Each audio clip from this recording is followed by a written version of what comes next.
where to put this to try to get everything that's on the board. Okay, so let's start.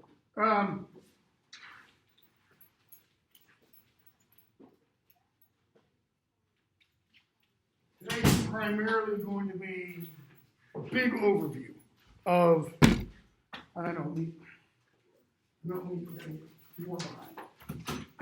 big overview of the last major, what's the phrase I want? Section of the course or grouping of the course, the Renaissance in the early 17th century. So where am I going to start?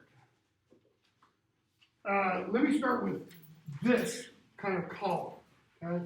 And I'll go over these fairly briefly in a moment. Much of this is already over here. So, the Middle Ages, the Middle English period, let me put it that way. Middle English period pretty much ends in the year 1485, okay? Because of one major event. I was trying to think of another, adjective other than major, like cataclysmic almost. And that's the Battle of Bosworth Field. The Battle of Bosworth Field in 1485. Bosworth Field is a location that we don't know the exact location of. Pretty sure where it is, if I remember correctly, near Shrewsbury and kind of northwest England. And the reason that battle was so important is because Henry VII, that's this number, Henry VII, last name Tudor, okay, defeats Richard III, okay, in this battle. Richard III is the last monarch in what's called the Plantagenet line, right? The Plantagenets were divided between the houses of York and Lancaster. This is the source material for Shakespeare's English history plays. You got to go all the way back to Richard II, okay? And you go through those histories. They're not accurate. Shakespeare's pulling stuff out and combining and changing and compressing things, right? But in the Battle of Bosworth Field, Henry VII defeats Richard III. Richard III dies. Shakespeare puts in his mouth, my horse, a horse, my kingdom for a horse. That is, I'll give up my entire kingdom. Somebody just give me a damn horse so I can live, okay? Richard dies, is killed. And historically, was buried in an unmarked grave. Nobody knew where his body was until 2012. 2012, in the town of Leicester, they're building a car park, what we call a parking lot. And so they're plowing up a previous kind of car park, and they discover not very far below the ground, it wasn't 6 feet, it was like 3 or 4 feet. They discover this big lead coffin. And in the coffin is the skeleton of a man. And the skeleton of the man in the coffin is deformed. He had a hunchback. Scoliosis is the modern term. So, your spine should look like this. His spine went like this. Okay? And lo and behold, because there are descendants of Richard III alive today, they did DNA testing comparing the DNA in the bones with the DNA of living descendants. This is Richard III. Actually even had an arrow point sticking in his back. Okay, so we know where he was. And then they had to have a big hullabaloo over, okay, now what do we do with him? He's a former monarch. I mean, you can't just stick him back in the ground in an unmarked grave. So all the Richard III Society people pooled funds, family, et cetera, and he's been buried in a nice big crypt in the cathedral. I don't think it's in Leicester. Anyways, been reburied. Okay? So, Henry Tudor, remember the phrase, Henry Tudor defeats Richard III and becomes Henry VII as a result of that. All right? He dies here 1509. So Henry VII rules from 1485 to 1509. He dies, and his brother becomes king. And his brother's the one we've all heard about, Henry VIII. Okay? I should mention, when he dies fairly soon after marrying, and there's, according to Henry VIII at least, there's some debate as to whether or not he actually consummated the marriage with his wife, Catherine of Aragon. I've got, in this other little sheet that I wrote all this stuff down. I got stuff about each of the wives, and we're not going to go into all that, okay? So, Henry VIII marries his wife, which, if you kind of follow basic traditional Christian ethics, big, major no-no. Why? That's incest. But he marries her. She does produce a child, which we'll talk about, right? Yeah. She produces Mary, okay? Henry's oldest daughter. Anyways, leave Henry aside for a moment. 1517, Martin Luther kind of comes on the scene. So what does that mean? During the Middle Ages, and I alluded to this the other day in talking about the pardoner, I think it was, selling indulgences. During the Middle Ages, you had this practice arise in the Catholic Church of the church selling pieces of paper called indulgences. And what those indulgences did was they got you out of purgatory for a set amount of time, depending upon how much you paid for the indulgence. So you could get 5 years out of purgatory, 10 years out of purgatory, 20, 50, 100 years, okay, out of purgatory. These were documents issued by the Pope, right? And the idea worked that, when Christ died, he put this tremendous amount of merit in this great big spiritual bank. The bank of the full faith and credit of God's kingdom, so to speak. And what the indulgences did was the indulgences drew upon that credit. But because Christ is God, the credit can never be depleted. So you can sell as many indulgences as you want. So why would you sell these things? Why does everybody sell something? What do they want? Money. Okay? Why? Because the Pope was building St. Peter's Basilica. All right? Now, there was a particular indulgence seller in Germany named Johannes Tetzel. And he came into kind of Luther's neighborhood one day, and he sang this little song, as soon as a coin in the coffer clinks, the purgatory from souls, a soul from purgatory springs, right? Drop the money in, because you can buy indulgences not only for yourself, you can buy them for your dead family members.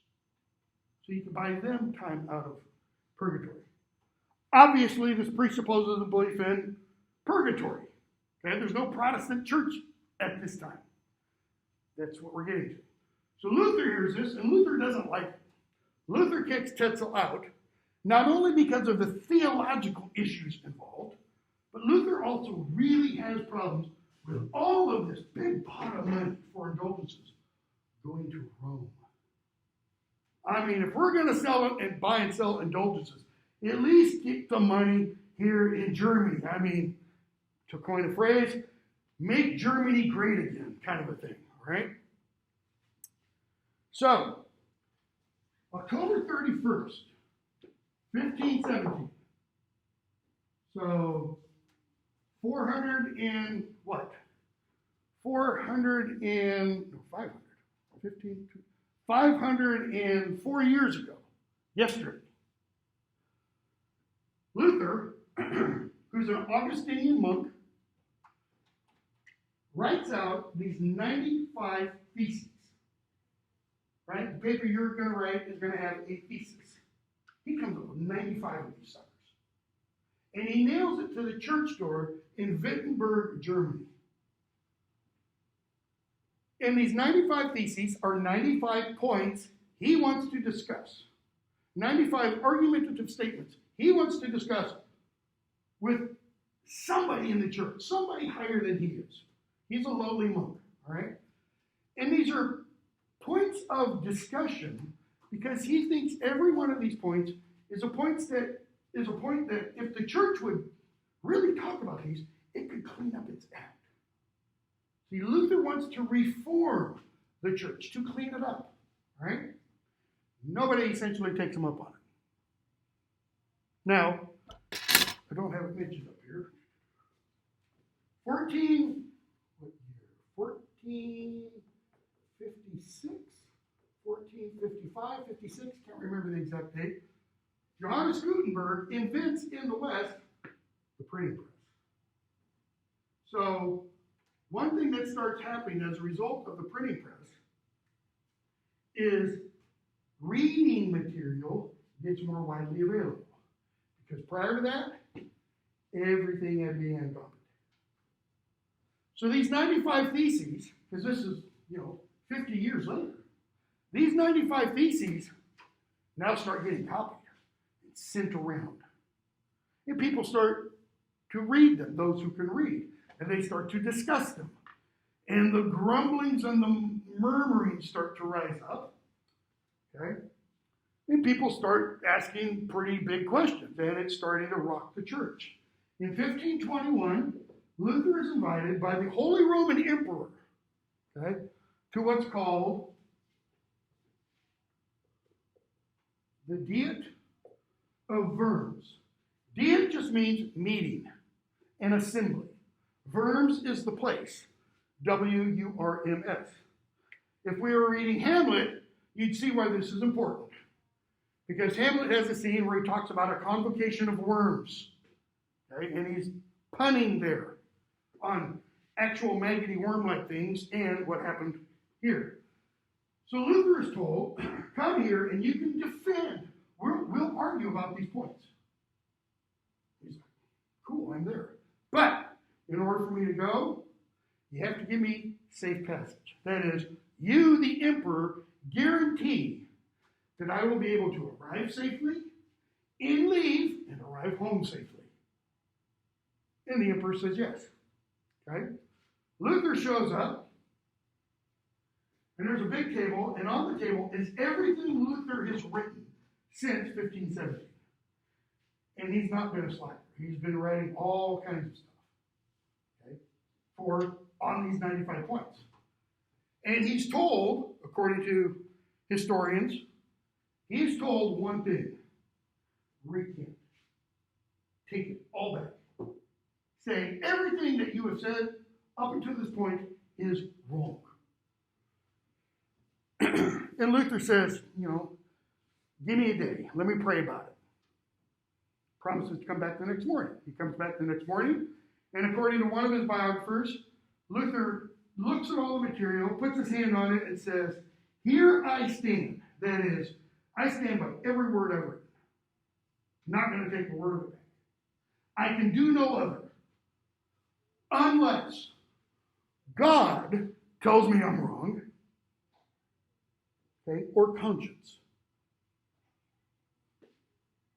No word, and my conscience tells me I'm right. So he kind of, flips the bird to the church, okay, and the Holy Roman Emperor. He leaves to go back home, and he's kidnapped. He's kidnapped by his friends.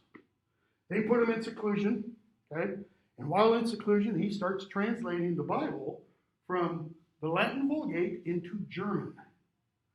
Everyday, ordinary German. See, prior to this, the Bible is not available in the common language of any nationality. Parts of it are in English. Wycliffe, a Middle English scholar, translated some of it, not all of it. Okay? It's not available in common Latin, common Italian, common Hungarian, French, Czech, etc.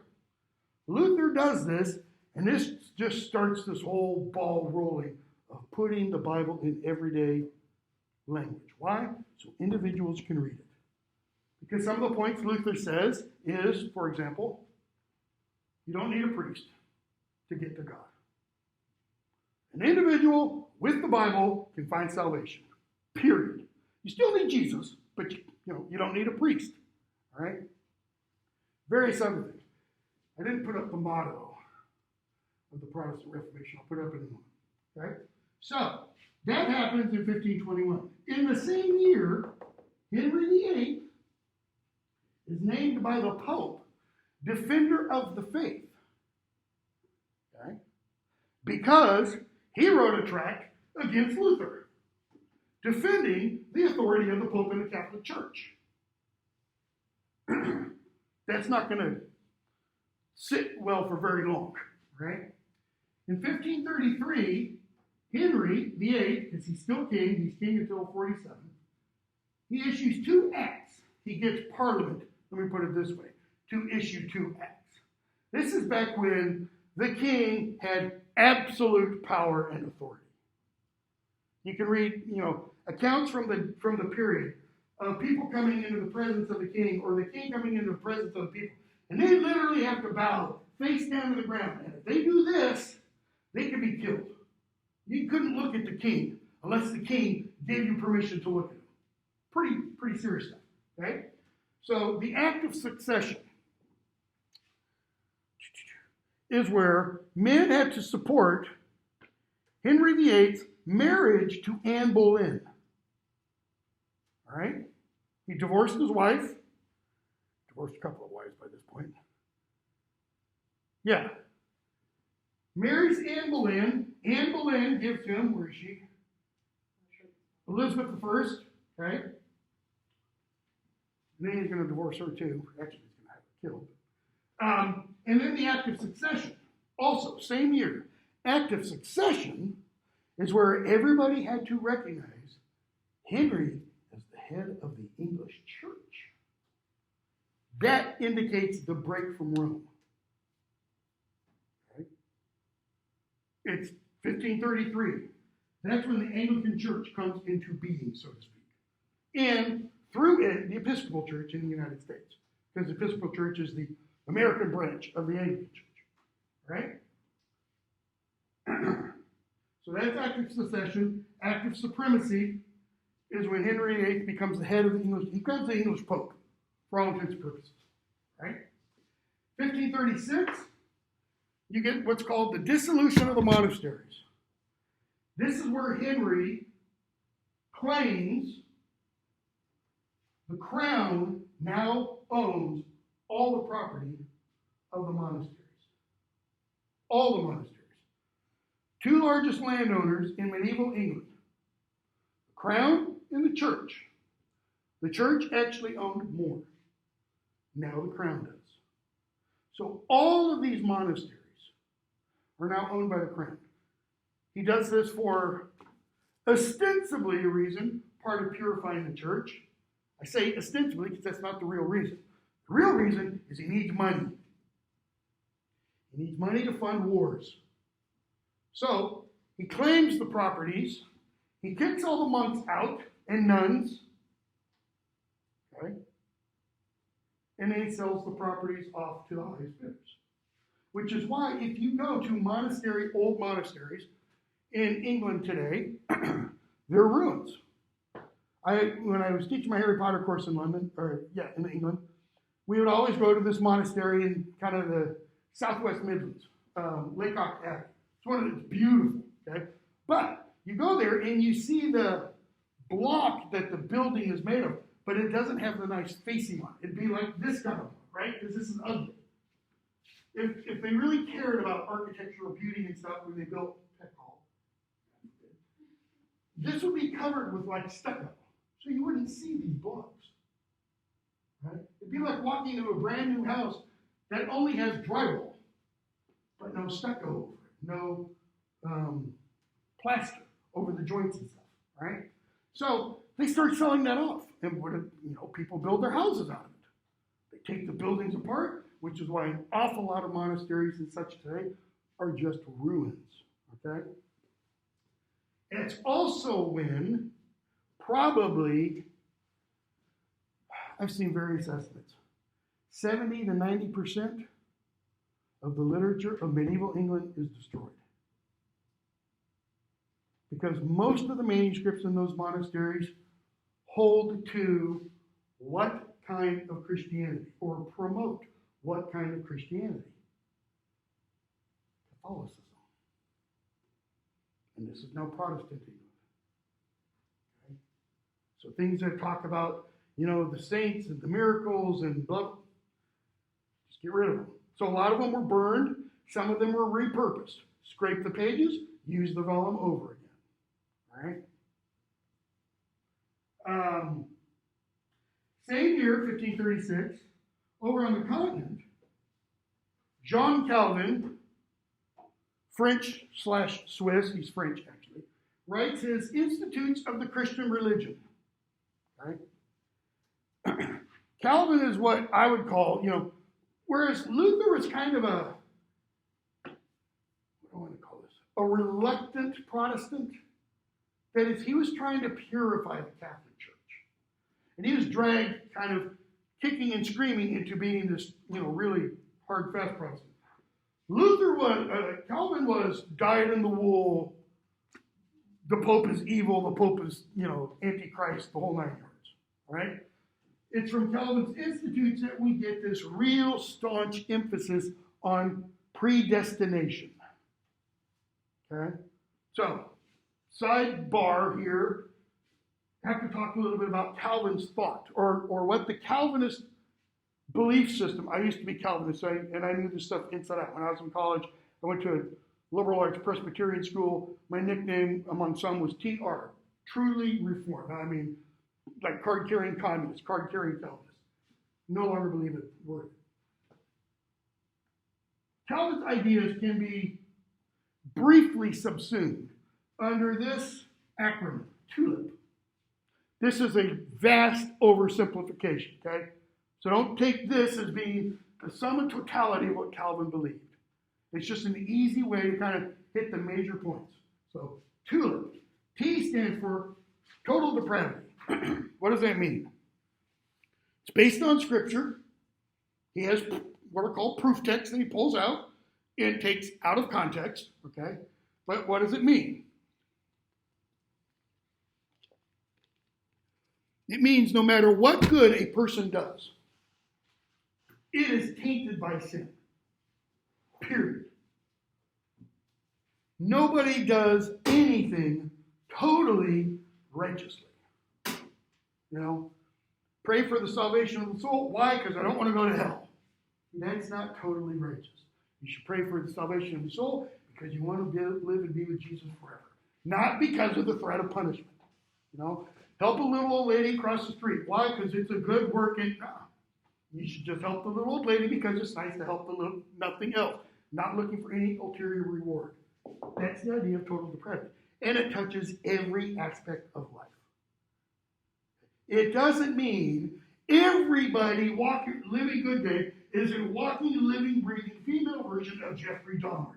She wants to dismember and eat. No. It doesn't mean everybody's a monster.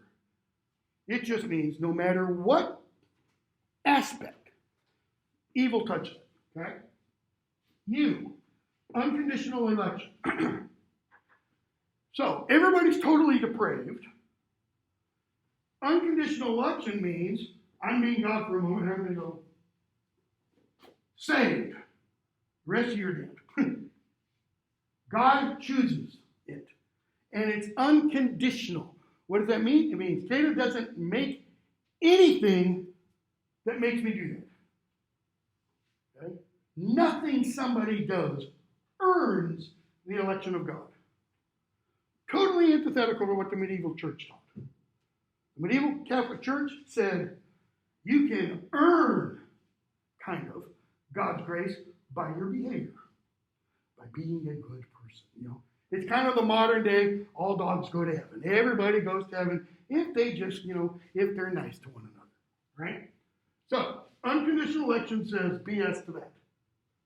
Limited atonement. Limited atonement means if you've been unconditionally elected, Jesus died only for you. He didn't die for everybody else. If you're not among the elect, he didn't die for you. See, there's a huge problem with that one in terms of the proof text, Because St. Paul talks all the time about Jesus dying for everybody, etc. So the atonement is limited. Irresistible grace. Because you're totally depraved, and God unconditionally elects you and showers Christ's atonement on you, then the grace that is given to you cannot be resisted. It's like, I don't believe in Jesus. Well, if God chooses you, guess what? You will. Whether you want to or not. You will believe. You have no choice in that matter. Now, Calvinists, good, honest, moral Calvinists, will say that's not really how it works. They'll say the very fact that you do want to be saved is an indication of that grace. Okay? So giving the fair point. Lastly, perseverance of the saints. If you are unconditionally elected, and the atonement is for you, and grace has been showered on you, you will persevere to the end. It won't be like you're Billy Graham, all your life. And you're out there, you're giving these, crusades and stuff, and you're saving people left and right, and you get on your deathbed, and you go, F Jesus, F God, I don't believe it's all a lie. No, that would totally go against this idea of perseverance of the saints. Idea is that if you're elected, no matter what happens, you stick to it. Period. Okay? So, in the Renaissance period that we're entering, you've got these two big theological schools that are kind of at war with each other. And I mean, really at war. To where you have Protestants wanting to hang, draw and quarter, burn at the stake Catholics, and you have Catholics doing that to Protestants. Henry, for example, has a lot of really strong Protestants executed because Henry's he's a middle of the roader. He's not fully Protestant. He's just, we're the English Catholics, right? But his son, Edward VI, who's only a teenager when he becomes king, he's pretty thoroughgoing Protestant. Part of that is because there are very powerful people behind him pulling his strings.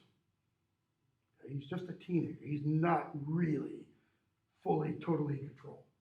His sister, Mary, becomes queen, and she's the one from whom we get the name of a drink, the Bloody Mary. She's thoroughgoing Catholic. Her mother, who I don't have up here, that I mentioned, Catherine of Aragon. Aragon is where? Anybody know? Spain. And Spain is like, Catholic nirvana. All right? Another date I don't have up here, which I should. I'll talk about it if we have time. 1558. Her mother's thoroughgoing, her family's thoroughgoing Catholic. Well, Mary's Catholic. Her brother, half-brother.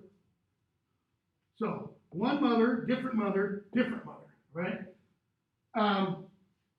She, takes that pendulum and swings it back the other way. And she literally starts torching Protestants. Go to Oxford today, get off the bus, walk into the city center, and at the corner of High Street and St. Giles, I think it is, there's a big old monument to Hugh Latimer and Bishop Ridley, two guys who were burned at the stake during her reign. One of them, I think it's the bishop, one of them had recanted his belief in Protestant faith. And he signed a document, and then later on, after they were burned at the stake, he put his hand in first, according to eyewitness accounts, and said, let this burn first, to burn away my false recantation kind of thing, right? She had a lot of Protestants burned and killed and hunted, etc., etc. She dies of an illness, okay, when she's kind of put in prison by her sister, Elizabeth. and Elizabeth becomes queen. Elizabeth is kind of like her father, kind of middle of the road. Let's just not rock the boat. If you want to be Catholic, believe what you want. Just don't, it's kind of like Bill Clinton's don't ask, don't tell. If you're gay and in the military, fine. I'm not going to ask you about it. Don't go telling me about it. If you're Catholic and practicing the Latin Mass, fine. Don't go talking about it publicly, and we won't ask about it. That's okay for a while, not very long, couple of years, because, okay, she's the monarch, absolute control, but there is Parliament, and Parliament is gaining in power. Parliament's pretty Protestant. Parliament starts passing laws limiting Catholic belief and practice and emphasizing Protestant belief and practice. For example, one of the laws they passed in the mid-1560s is one that says churches, so imagine this is a church, the altar area is here, okay, and you got side walls. Churches would have iconography all over the walls. Portraits, paintings. What do they have? Biblical stories. I go to Holy Trinity Orthodox in Nashville. You go in and you look at the walls, and there's all these images. And the images are largely of Christ's miracles. Why? Because the vast majority of the population in Shakespeare's day wasn't literate. But you can read pictures. You know the phrase, a picture paints 1,000 words? You can read the pictures and understand what is going on by that. Well, they passed a law saying all that has to be destroyed or covered up. Shakespeare's father was mayor of Stratford when that law was passed down. You can go to the Holy Trinity Guild Church in Stratford today, and you can still see that imagery. Because he got like really thin whitewash paint and had them covered up. Thin enough you can still see the imagery beneath it. All right? Where was I? Oh, Elizabeth. Well, things get more and more kind of Protestant. Not 1558. 1588 comes around. Anybody know what happens in 1588? 2 words. Spanish Armada. Spain tries to invade. They send a fleet of over 300 Spanish galleons. Okay? They are in cahoots. They are conspiring with English Catholics who live primarily in the north and northwest. London and the southeast, southern coast, are pretty much a hotbed of Protestant belief. All right? So they try to invade, they send off this big old fleet, and lo and behold, most of the fleet is destroyed by a storm. Hurricane. Okay? Not all of it. Some of it served Walter Raleigh and Francis Drake lead their ships against. But out of this entire fleet of over 300 Spanish galleons, I think the number is, I don't remember if your introduction mentions this, fewer than 30 return home. So this is like Spain's navy. It's wiped out. Spain goes from being the number one sea power in the world to not being a sea power at all, right? Well, if you're English, how do you interpret this? Imagine let's go to today. Imagine for a moment, January 20th, 2021 happens. And all of a sudden, because this is kind of be the equivalent, all of a sudden, COVID numbers really start to drop. Employment numbers shoot up. Inflation goes way down. Prices go down. Gas prices go down. Food prices go down. What would everybody think? This is God favoring Joe Biden.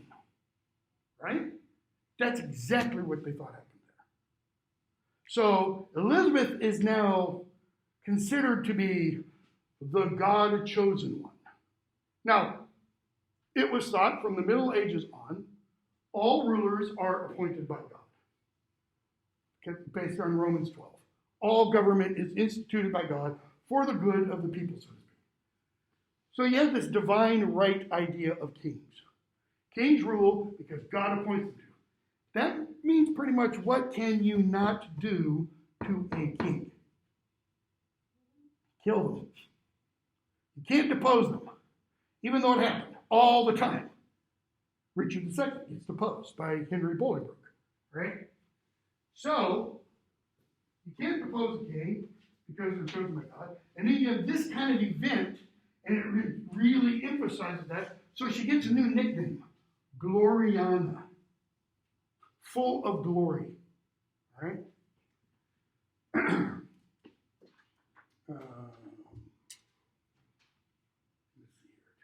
Okay, so let me go over here to some of these kings.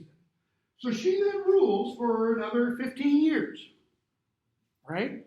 But after the Spanish Armada, whereas prior to that, the 15 so years before then, 20 years before then, she was kind of middle of the road Protestant, just let everybody get along kind of a thing. After the Spanish Armada, she went far right wing, anti-Catholic.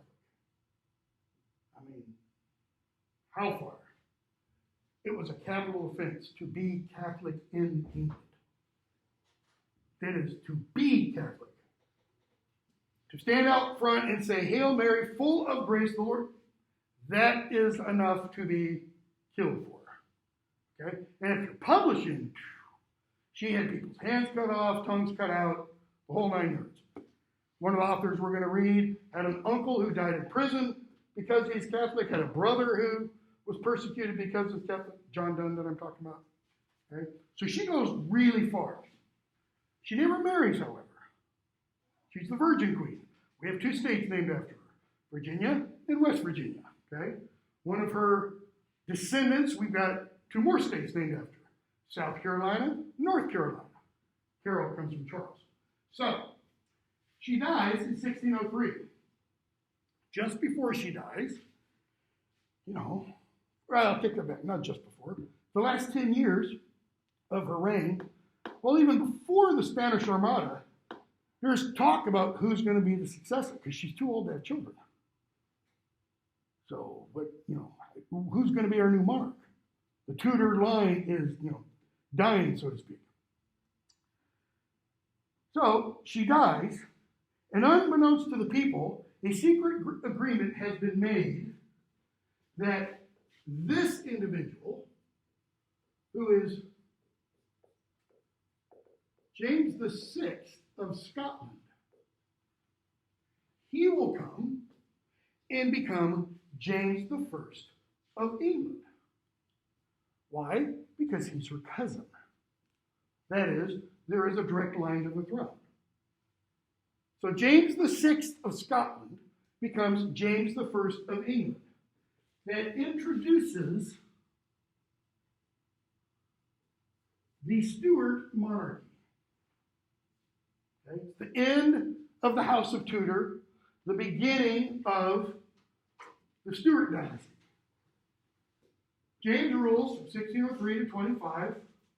His second eldest son, his first eldest son, died when he was in his teens. James, also named James. He dies. Charles becomes king in 1625. Now, James is Protestant and kind of fancies himself an intellectual. Wrote a book on demons, for example, that had to do with witches and such, which is why Shakespeare writes a very famous play, colloquial, just called The Scottish Play. Why? Because to say the name of the title is to invoke bad luck, Macbeth, right? Which begins with these witches. It's full of demonology kind of stuff. That's Shakespeare's, throwing a sop to the new king to make him like him. He didn't really need to because James already liked him. But James dies, 1625, and his elder son becomes king. Charles is Protestant. His wife, now, he's not officially Protestant.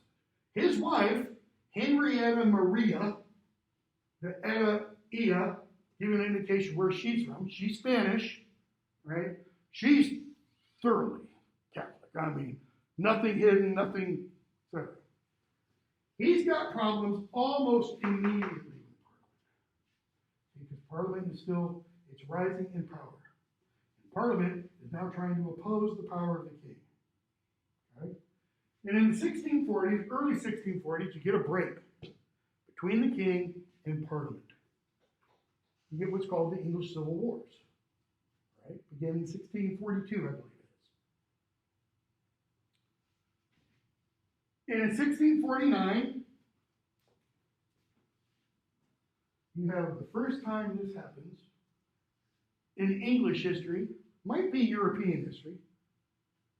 You have the people, by an act of Parliament, depose and execute the king. Parliament passes an act. Charles is arrested. He's fled London, by the way. Oxford is one of the big strongholds for Charles. He was arrested. I think he was arrested and tried there at the Divinity School in Oxford, in the Bodleian Library. Taken to London and publicly has his head chopped off. All right? That begins what's called the interregnum from 1649 to 1658. Inter between kings. This is the period of what's called the Commonwealth, which is why the United Kingdom today is still called the Commonwealth. See, there were people, let's back up for a bit, there were people back in the mid-16th century who argued that it ought to be a commonwealth, because what does that phrase imply? The wealth is held in common. Not a communist idea, but it's that the land belongs to everybody. Right?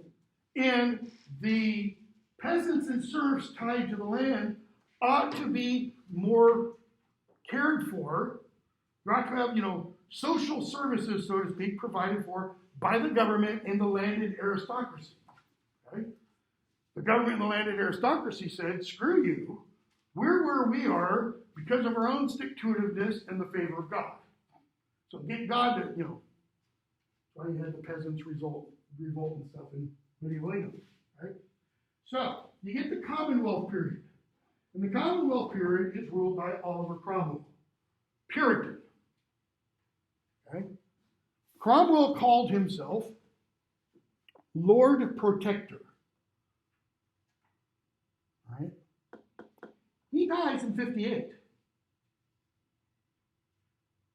Excuse me, he dies in 59. Sorry, that should be essentially 49 to 60 of Cromwell.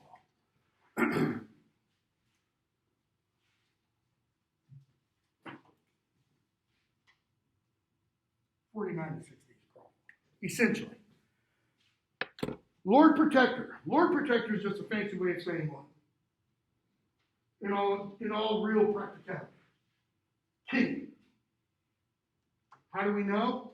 Cromwell dies. And his son becomes Lord Protector after him. In other words, the old medieval idea of primogeniture passing on power from father to eldest son. This is not a commonwealth. This is not a Republican, small r, kind of government of the people, for the people, by the people, in the Lincoln phrase, right? So, in 1660, Parliament decides to get rid of the Commonwealth, right? And they invite Charles II to be king. Or they invite, Charles II is Charles's, I believe. Charles I's son. Could be wrong about that. They invite him to be king, so he becomes Charles II. That's the beginning of what's called the Restoration. Why? It's the restoration of the Stuart monarchy. It's the restoration of the Stuart house. Okay? And he rules for a while. Notice, 25 years. Long while. He dies. His eldest son becomes king in 1685. James II. Okay? And then in 1688, Parliament's kind of done with the Stuart monarchy.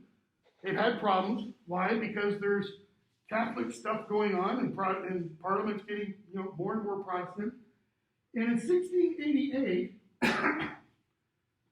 they essentially overthrow, last thing here, the Stuart monarchy, and you get William of Orange and his wife Mary. Orange refers to the Netherlands. Okay, they invite William and Mary to come, and William becomes King William, and Princess Mary, I think it is. We have a college named William and Mary, named after them in the United States. Right? It's called the Glorious Revolution. It's also called the Bloodless Revolution because nobody dies. James flees to France. Okay. And it's from James that we have, I think it's from James, that we have people today who still claim the monarchy because of Bonnie Prince Charlie. Charles Stuart, who lived in Scotland, killed the whole 9 yards, up in the Highlands. Later on in the early 18th century, England sends, troops to wipe out the Highlanders, ban bagpipes and Scottish music and Scottish folklore in the Scottish language, the whole 9 yards. They never do. There are descendants who still say, we're the rightful, monarchs of England, per se. Okay. In all of that, let's see anything else. Two other big things. 1611, right? You get the publication of the King James Version of the Bible. King James Version is not the first English translation. First full English translation was 15, it's in your book, 1530, 32, Miles Coverdale's, which Henry VIII rips off and publishes in 1536 as the English Bible. Okay? And then you get several other different translations. There's a whole section in here. I've got it in your... No, I don't have it in your syllabus anymore. There's a whole section in your book on translations of the Bible, which are very important because the Bible figures so largely, and especially in English literature after that. Okay? But the other big date, 3 minutes left, 1564, Shakespeare is born. Notice, he's not quite smack dab in the middle. Right? Because 1485, Shakespeare 1564, 1660, the Restoration. I mean, he's pretty close to the middle. This whole period is usually called either the early modern period. Much of the time, it's still called the Renaissance or Renaissance. This period is obviously the Elizabethan. Okay? Elizabeth at that time was the longest serving monarch in English history. Interesting, the 3 longest serving monarchs in English history. Elizabeth I, Victoria, who reigned in the 19th century, and Elizabeth II. Elizabeth II has them all beat. She's been monarch since 53, so 47 and 21, 68 years. I mean, nobody else, the closest is Victoria with 60 years. Okay? So, Shakespeare's born in 1564. He's born around or on April 23rd, 1564, and he dies on April 23rd, 1564. This date, 1660, 423, 1616, this is a hard and fast date. We know the actual day he died. April 23rd, 1564 is a really, really good guess. And it's based solely upon the date of his baptism. Okay? But it's nice kind of poetically also. Because April 23rd is St. George's Day. Okay? St. George is the patron saint of England. This is the guy who fought the dragon in the mid-3rd century, so to speak. Okay?